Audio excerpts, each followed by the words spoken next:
Após o último pronunciamento da presidenta Dilma Rousseff, na presença de governadores e prefeitos de capitais,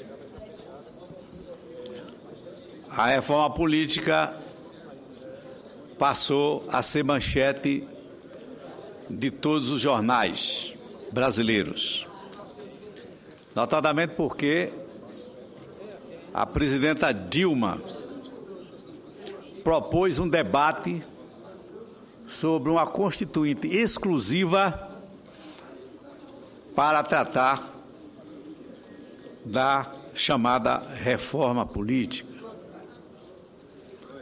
Eu cheguei aqui em 1995, no século passado.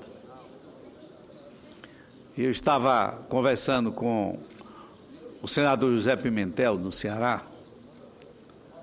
Ele, na mesma época, estava chegando na Câmara dos Deputados. E o assunto daquela época já era reforma política. No Senado, a Comissão de Justiça chegou a propor várias mudanças no sistema político-eleitoral do Brasil. Tudo isso foi para a Câmara dos Deputados. Depois, em 2005, uma nova enxurrada de propostas foi para a Câmara dos Deputados e nada aconteceu até agora. Eu penso que, na primeira eleição do presidente Lula, se ele tivesse, ao lado das iniciativas econômicas, tomado a iniciativa de propor uma reforma política e assumido o comando desta reforma política, naquele primeiro mandato, tudo que o presidente Lula propusesse, acredito que não só a opinião pública estaria do seu lado, como também o próprio Congresso Nacional. Foi uma oportunidade perdida que tivemos no início do primeiro mandato do presidente Lula, que com aquele prestígio, aquela força eleitoral incontestável, iria, sem dúvida alguma, acelerar todas as reformas necessárias visando o aperfeiçoamento do sistema político partidário do nosso país, que hoje se vê envolvido com uma crise sem precedentes. As multidões ocupando as ruas, as avenidas, as estradas, mostrando a sua revolta, e ela é um tanto quanto difusa, mas, sem dúvida alguma, que nós, os políticos, temos que arcar com as responsabilidades daquilo que não foi feito dentro do nosso Congresso Nacional. Porque não é fácil você ter 34 partidos registrados no Tribunal Superior Eleitoral, recebendo fundo partidário e, na época das eleições, fazendo as alianças as mais díspares, as mais estranhas, algumas delas comandadas pelo dinheiro, pela força do poderio econômico, para desvirtuar o resultado da eleição e fraudar a vontade do eleitor. É por essas e outras, senhor presidente, é que as multidões enfurecidas estão nas ruas. E o governo conseguiu identificar algumas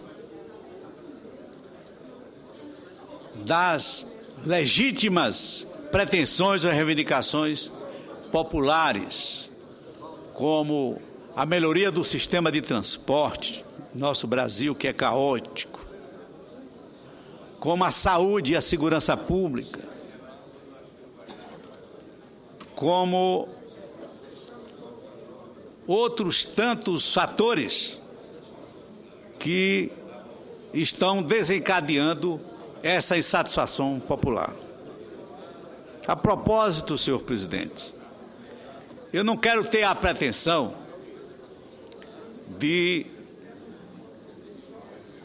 querer resolver com uma proposta como esta que eu apresentei em 2009 os problemas do nosso país, porque são tantos, são de tão grande monta, que não apenas senadores, deputados, governadores, prefeitos e a própria presidente da República, unidos, podem resolver.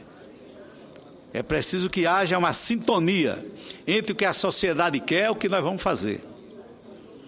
Por isso que a presidente da República, ao propor o debate sobre a reforma política e a instituição, a implementação de uma constituinte exclusiva para fazer isso, ela naturalmente que vislumbrou uma coisa que é verdadeira. O Congresso Nacional não faz reforma política. Então ela pensou o seguinte: bom, a única forma de o Congresso se debruçar sobre o assunto e fazer a reforma política é entregando esse assunto ao povo, à população. Eu acho que o objetivo da presidenta foi isso, colocar a responsabilidade em cima do Congresso Nacional em torno desse assunto.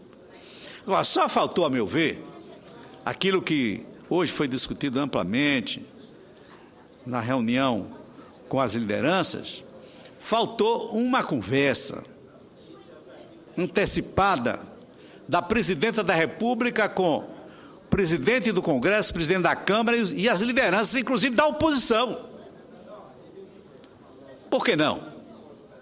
Os líderes do governo, os líderes da oposição, ao lado dos presidentes das duas casas, poderiam estar discutindo com a presidenta da República um assunto que tem repercussão no futuro do nosso país, que é uma reforma política. Seria a consagração, se essa reforma acontecesse ainda no governo da presidenta Dilma, porque é um assunto, como eu disse, vem desde o século passado. Eu cheguei aqui, senador Aécio, eu estava falando no início, em 95, e naquela época já se tinha projeto de reforma política. Concedo a parte a Vossa Excelência com muito prazer, senador Aécio. Agradeço a Vossa Excelência, ilustre senador Valadares, rapidamente apenas para cumprimentá-lo. Vossa Excelência já traz à tribuna do Senado hoje algo que pretendo um pouco mais tarde também fazer, a necessidade de que, se efetivamente buscamos um pacto em favor do Brasil, que passe pela reforma política, pela garantia de mais efetividade nas ações do governo federal e dos governos estaduais, mais investimentos para a área social, é fundamental que esse pacto possa representar o sentimento de toda a sociedade brasileira, seja nos seus movimentos sociais que se expressam de forma legítima nas ruas de todo o Brasil, mas também através das forças políticas aqui legitimamente representadas no Parlamento. Vossa Excelência chama atenção para uma lacuna que, para mim, houve no pronunciamento da senhora Presidente da República, e sobre isso falarei dentro de pouco tempo. Não é possível que se faça um pacto real, abrangente, em relação àquilo que interessa efetivamente aos brasileiros, sem que se ouça a voz das oposições. As oposições representam segmento importante de pensamento nesse Brasil carente de melhorias, nesse Brasil que clama por transformações.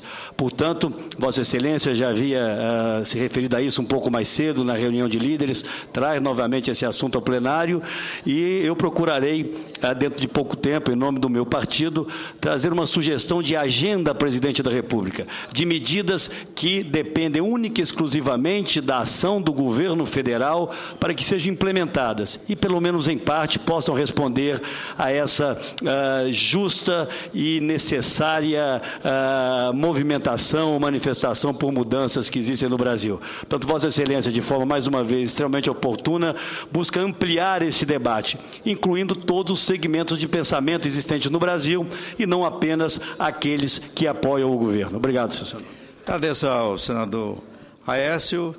Nós conhecemos como age Vossa Excelência, como age o seu partido aqui na liderança de Aloísio, do senador Aloísio Nunes, do Estado de São Paulo, uma oposição firme, consistente, mas uma oposição justa, uma oposição equilibrada e que não prega o radicalismo, mas o contraponto no sentido de mostrar onde o governo está errado, onde o governo está certo e aquilo que deve ser proposto pelo governo para melhorar a vida nacional. Concedo a palavra ao nobre senador Eduardo Suplicy. Senador Antônio Carlos Valadares, eu estou de acordo com Vossa Excelência que a reforma política a melhor possível pode ser feita e este governo da presidenta Dilma Rousseff e se realizarmos um esforço concentrado com muita energia da parte de todos nós senadores e deputados federais, isso pode ser feito até antes das eleições, antes de 2 de outubro próximo, de maneira a estar promulgada a reforma política e ter as normas e diretrizes aprovadas já para valer em 2014 nas eleições presidenciais e de governadores e deputados estaduais e federais e senadores. Eu acho que isso está ao nosso alcance, se houver a determinação de todos nós. É o que eu gostaria de contribuir com Vossa Excelência.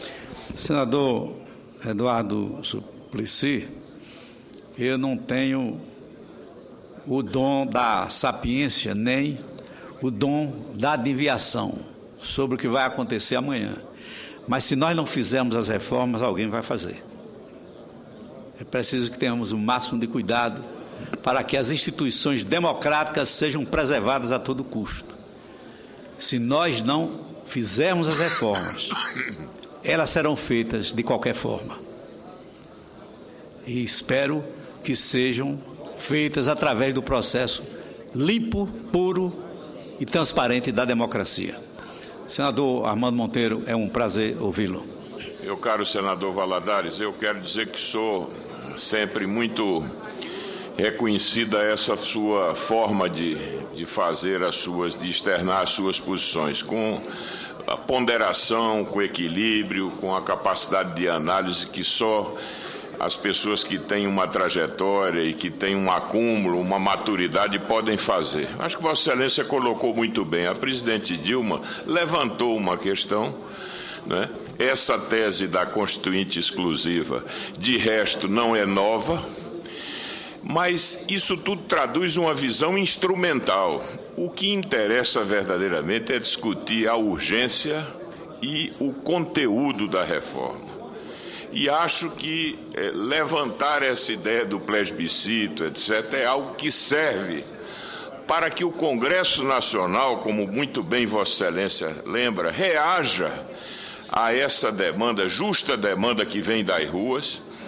E como disse muito bem Vossa Excelência, se nós não fizermos, há um estadista português que disse algo que se aplica ao que Vossa Excelência falou. Ele diz: aonde não chega a coragem das reformas, espreita a violência das revoluções.